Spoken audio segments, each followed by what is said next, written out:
The only sad thing about recording right now is one of my favorite YouTubers just posted a video about one of my favorite books of all time. Oh, yeah, what's that? Oh, This is this is one of my favorites, man.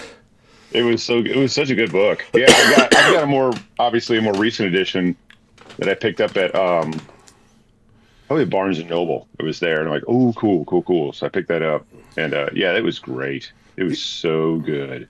Yeah, I wrote about It was. this in college, and then my second favorite was Right, I'm trying to see that. So it's so hard to read that. the Rib, cover. The cover's red, ripped. and Red oh, is red is red is blood it is blood. Okay, by Tanith Lee I'll have to find that one. with a ripped Omnivorous. cover. Yeah, Damn. yeah, I know. I've got some old books that I love too that are like, oh, this one's a little messed up. Dang. What were you gonna say about Omnivorous Reader?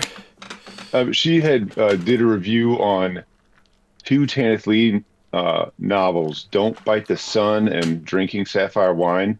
Right? Oh my God! I was like, okay, I'm gonna have to buy these right now. And especially, I was like, these. I kind of got like there was somebody had like a post where they had both of those collected, Yeah. or both of those together, and I was starting to bid on it, and it just started to get a little bit out of hand, and I'm like, no, I'm not gonna pay. This is getting to be a little extreme, so I ended up buying them separate. Oh, And I felt nice. like because I felt like if I tried to get like I would have liked to have had that purchase that bid or that auction. I mean, but I was like, I think it's just gonna go nuts. This person's just gonna bid me up into the sky, and I'm not gonna want that. So Was that recent?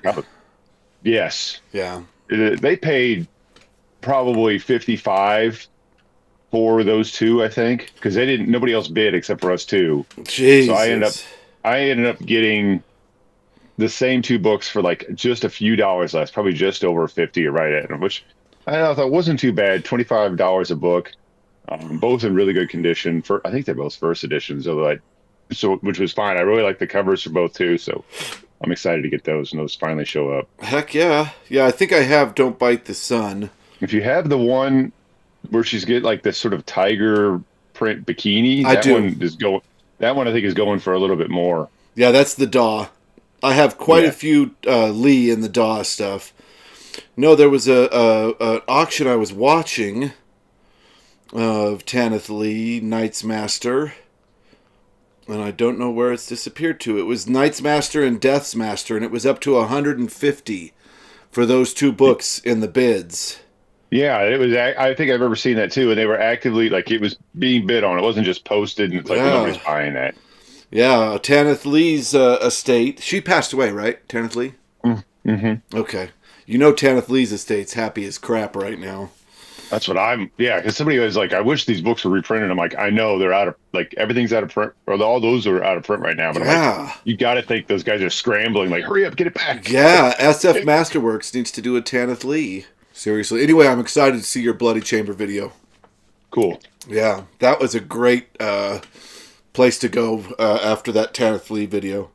It really was. It really was. Yeah, yeah, that was wonderful. I think you would really just like The Dying Earth, the very Yep, first one that's short stories. You will like that book. You yep, will enjoy it. yeah. I just got to So, find it. Jesus. oh, good. Yeah, you want to find an old copy. I'm like, oh, Chris, Oh, I'll say prayers for you, but I don't that. think it's gonna happen. Why is the fifth head of Cerebus, by the way, more expensive than all these? Is it really? Oh, Yes. an original publication of it? Yeah, there's the book club. People are trying to sell these book club copies of Cerebus that would look really beautiful up here with these. They want, and I didn't realize it was a prequel. Is it really truly the same universe? It is the same universe. It's not. It's not like a prequel. Like, hey, Severe. Here's what how's it. Right. Severe. It's I way just know it's earlier. right, and it's three short. Is it like three novellas that are interconnected? But the idea was that like if you don't know if you're gonna like Gene Wolfe, this is a really good thing. And he's sort of showcasing his weird storytelling techniques in here. Well, it's So you also a can decade earlier than these that he wrote that. yes, I want to read it. yeah. But I So want yeah. I want that old BCE, and people want 150 to 160 bucks for it, Oh, man. that's a little. That's a little. That hurts a little. Yeah, that hurts. Yeah. Dang, And it's man. not a very big book either. It's not like you're like, oh, No. there's a lot of content. It's like it's kind of slim. I had another There's one. some really nice 4 copies that are paperback. I'm sure you could find. I had of course I have a little bit of the Long Sun somewhere over here. Yeah, and I love the Long Sun. I know it's not as popular as this, but the main character of that series, whose name is Silk, and he's a priest, or at least a pastor. I guess he's a priest. I don't know if he's exactly Catholic though. Whatever. That's the main character, and I just love that series. It's so good. I love that character a lot. I really like that very moral character who really struggles with these situations, and he has to make hard decisions. Yeah. Really good, really fun. And then of the Short Sun, if you think some of this stuff is wild, the Short Sun gets really crazy. Oh, okay. Yeah, that's the series. So the Short Sun is like almost a direct sequel to the Long Sun, but it's a different cast of characters. Oh, interesting. It's like 50 years late. It's like 50 years after the events of the Long Sun, I think. I'm gonna have to read that then. I don't know if you know anything about it. Latro in the Mist. Yes, I've been wanting to read that series forever. It's supposed to be really good. Soldier of the Mist and Soldier of Arete. Mm-hmm. Okay. There's a third book as well that you'll have to find in a separate volume called The Soldier of Sidon. Oh, okay. And then apparently it's an unfinished series. So apparently there should have been a 4th book, but it never got written. This is what I've heard, but I've not read it. The sort of the hot take, I guess you could say, on that book is it's sort of like the idea of Memento, where the guy like forgets what happened the previous day. Oh, I love that movie. That's the problem of Lantro, is that every morning he wakes up and he can't remember what has happened, so he has to read his own journal. Oh, wild. So every morning he has to like read his journal and then like write a new entry about what's and like say, oh, if that's all true, then this or something. That's the premise of Lantro. I've not read it. I've always heard wonderful things about it. I've been saving it for some reason. But I do want to read it. So let me know when you're ready to read it, and I'll read it again. I'll read it too.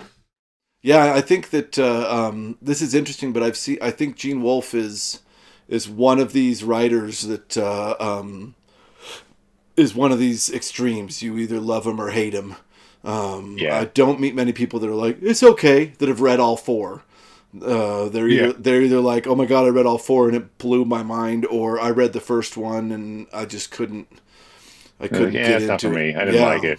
Yeah, it's weird. Every time I always think of Roger Zelazny. At the beginning of Roger Zelazny books, it's in a narrative when it's interesting how you decide to reveal the world, if that makes sense.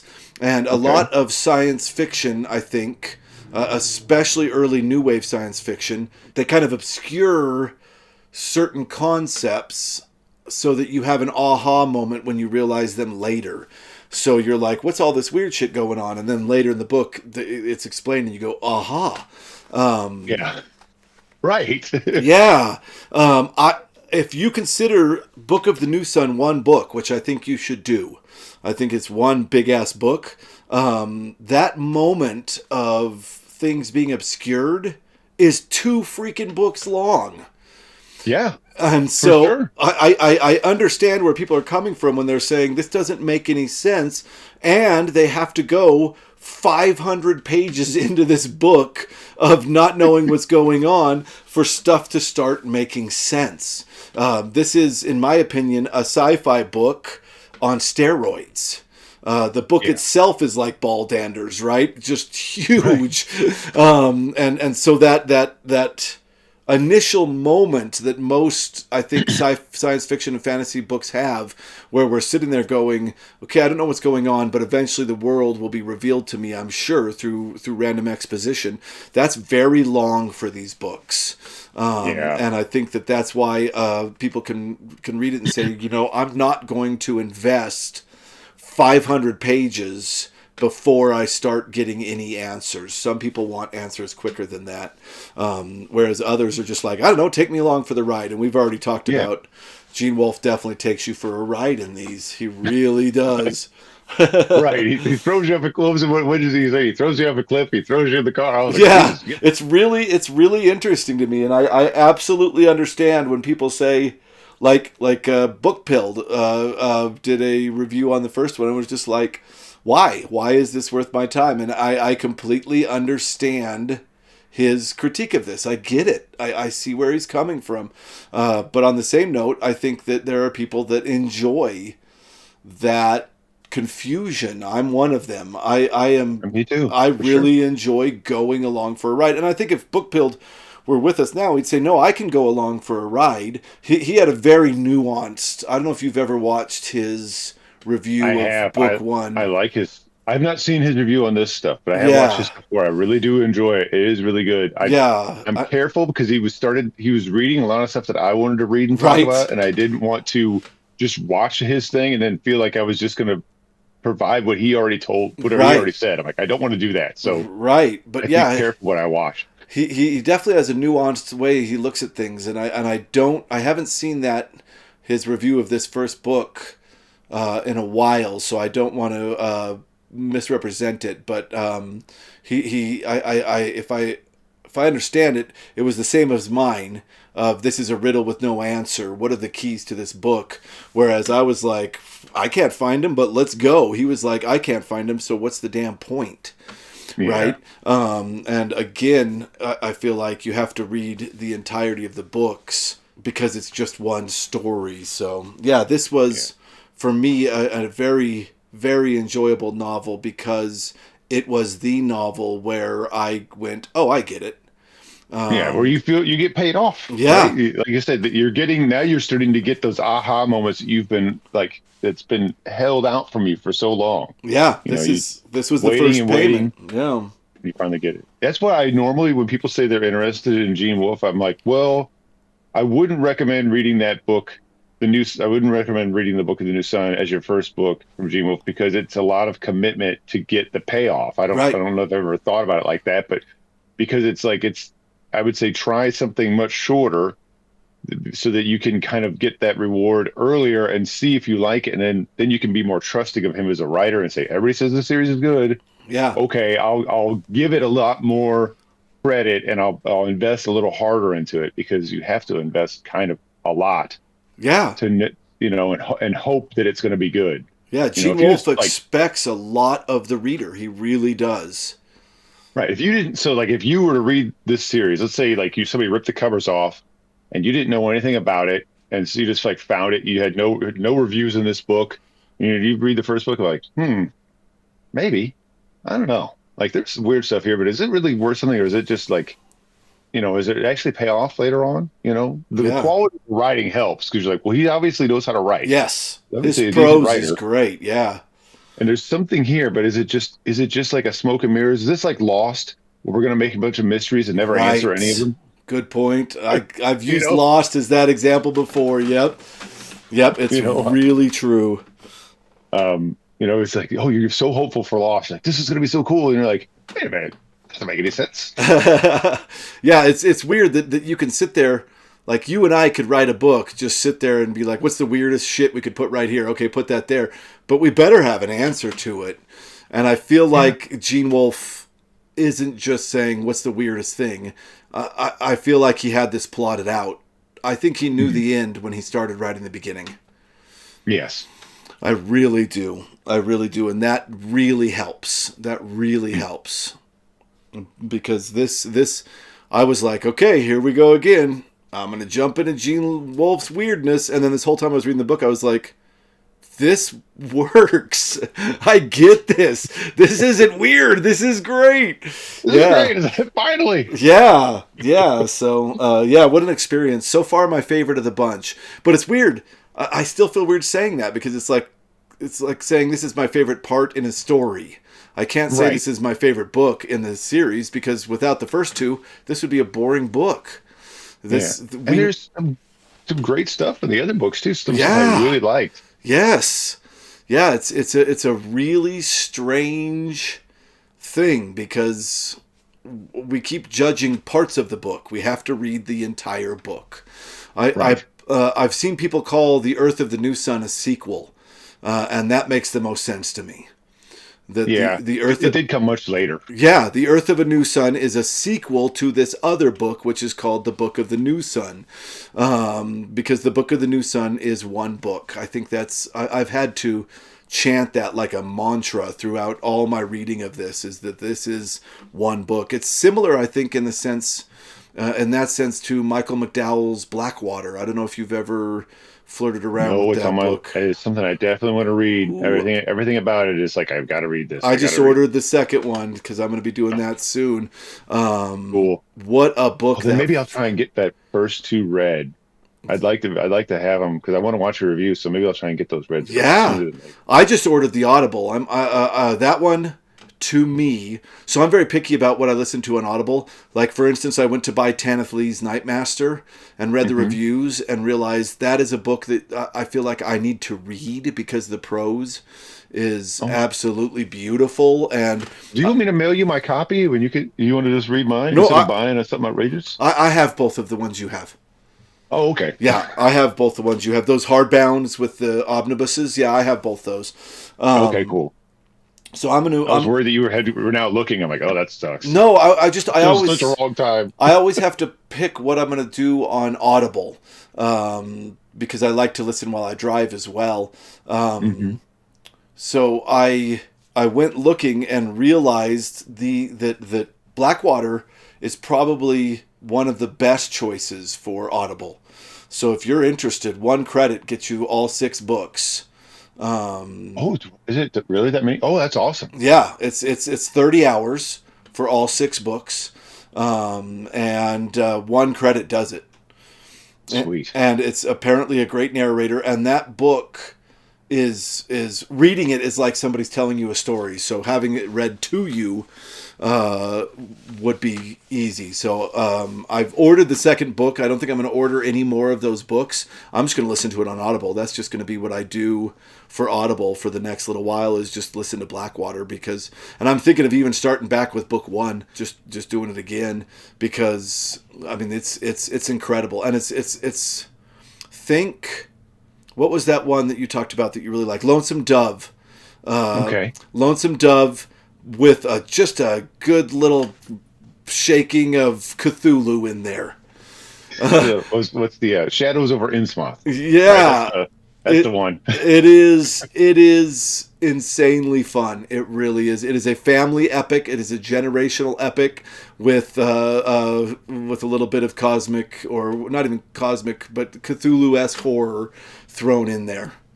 Sounds good. It does sound so good. Yeah, I think you'll love it. But I also love really pulpy stuff. Like we talked about Robert E. Howard. I mean, Right. Howard is a good writer, Yeah. but very pulpy, but it's fun to read. I mean, that's why you probably want to read in the first place. I mean, if you're reading science fiction, I would assume that you're reading it because you want to be entertained. Hey, where should I start on Howard? If you haven't read any Robert E. Howard, you probably want to start with his Conan stuff. Although I really like the Solomon Kane stuff too, but Conan is a good place to start. Okay.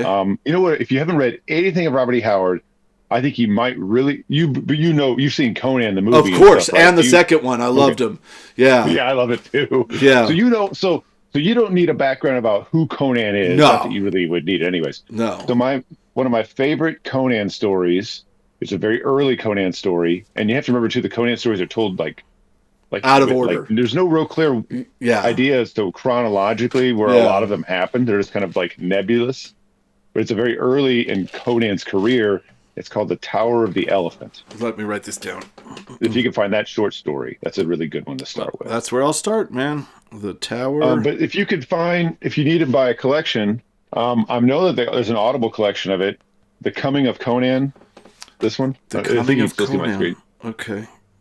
It's got his. So this is who did this? Del Rey published this, for the physical copy, and they republished. They went back and they took all of Howard's stories, and this is they're reprinted in the chronological order they were originally published. Oh, so, okay. So the very first story in this book is like the Sword of the Phoenix, which is like literally like Conan at the very end of his career. He's like a king and everything. That's how he starts. Actually, it was a Kull. I don't know if you've ever heard of the character Kull. That's a Howard character too. Uh-oh. King Kull. Remember the guy who played Hercules in the 90's? He did a Kull movie. I don't think it was very good. I don't. Anyways. So that was another one of Robert E. Howard's characters. But so the very first Conan story is like Conan, like as a king. Like I want to say he's not exactly an old man, but he's like a retired adventurer, and he's like lamenting that he doesn't go out and fight monsters anymore or anything. Oh, Like wow. that's like the very first Conan story that Howard wrote. Um, this whole series. There's like three different. Is that a I think Barnes there's and three Noble audiobooks. book? Could I buy that at Barnes and Noble? You sh Probably. I bought this a while ago. I don't know if they still are. You could still buy it for sure. It's still published. Okay. If they might have it, I would hope they'd have. You can definitely find a Robert E. Howard book if you Because go to Barnes and Noble. I have I just don't know if it'll be these. I have something called Pigeons from Hell. That's an amazing story.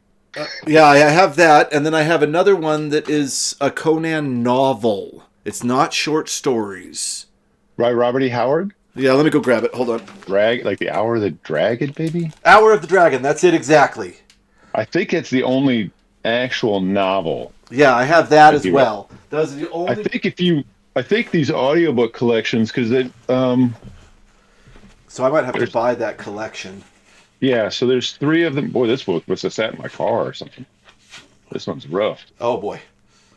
I thought you had the second one. I thought you had a Citadel of the Autarch shirt on.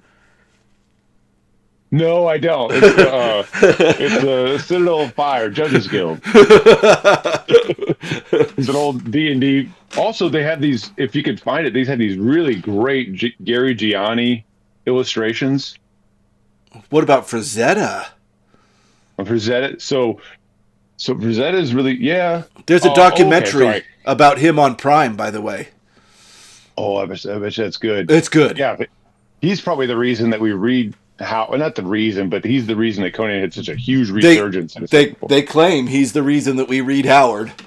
I can believe it. Yeah, so so that was the first book I showed you a second ago. This second one has the Hour of the Dragon in it. Okay. And I know there's an audio for this too. And then there's the Conquering Sword of Conan, which is the third one. So those three collections should have all his Conan stuff. God, and he had a lot of unfinished or half-finished Conan stories that other pulp writers came back and which I've heard I should off. avoid. Lynn Carter and L. Sprague de Camp and yeah, I don't know if any of them are good or bad. I'm sure there's good ones and I'm sure there's bad ones, but I can't tell you which is which. Yeah. But none of these are that. Okay.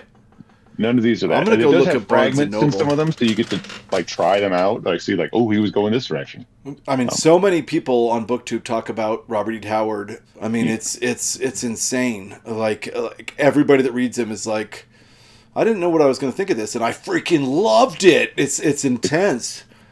Yes, very good writing.